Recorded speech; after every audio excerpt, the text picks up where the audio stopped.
एक बूढ़ा दर्जी अपने काम में मगन था कि उसका छोटा बेटा दुकान में दाखिल हुआ और कहने लगा, बाबा, मैंने अपने इब्तदाई कायदे अच्छी तरह याद करके अपने उस्ताद को सुना दिए हैं और उन्होंने मुझे अगली जमात में शामिल कर लिया है। बाप ने बेटे को मुबारकबाद दी तो बेटा कहने लगा, बाबा, आपने वादा किया था कि जब मैं ये कायदे याद कर लूँगा तो आप मुझे ज़िंदगी गुजारने का एक बेहतरीन गुर सिखाएंगे, तो बाबा आज वो वादा पूरा करें। बूढ़ा दर्जी ये सुनकर बेटे से बोला, हाँ मेरे बेटे, ज़रा काम से फारिग हो जाऊं तो फिर बताता हूँ। तुम ज़रा वो कैंची तो मुझे पकड़ाओ। बेटे ने बाप को वो कैंची दी तो दर्जी ने एक बड़े कपड़े को छोटे छोटे टुकड़ों में काटना शुरू कर दिया।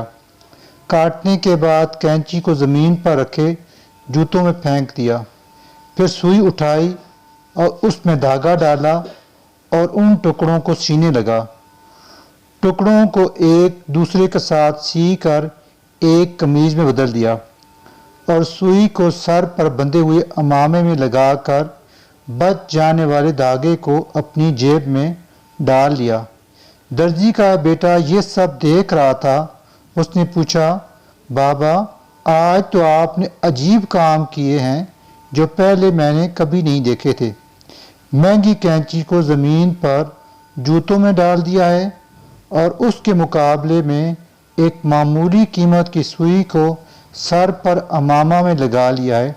ऐसा क्यों किया?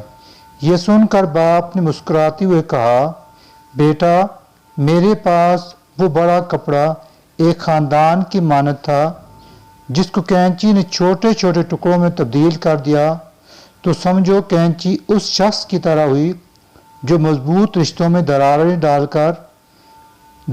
डालकर उन्हें अलग होने पर मजबूर कर देता है, और सुई की मिसाल उस शख्स की है जो उन रिश्तों को दोबारा एक दूसरे के साथ जोड़ता है, जबकि धागा एक मददगार शख्स जैसी चीज़ है जो अगर सुई के नाके में ना हो तो उससे सिलाई नहीं की जा सकती। ऐ मेरे बेटे, ज़िंदगी भर इस नसीहत को याद रखना कि बज़ाहिर कीमती दिखाई देने वाले लोग जो रिश्तों को तकसीम कर देते हैं वो कैंची की तरह जूतों में रखने के ही लायक हैं, जबकि ताल्लुक़ और रिश्तों को जोड़ने की कोशिश करने वाला शख्स जो सुई की तरह आम सा दिखाई देता है उसे सर आंखों पर बिठाना चाहिए।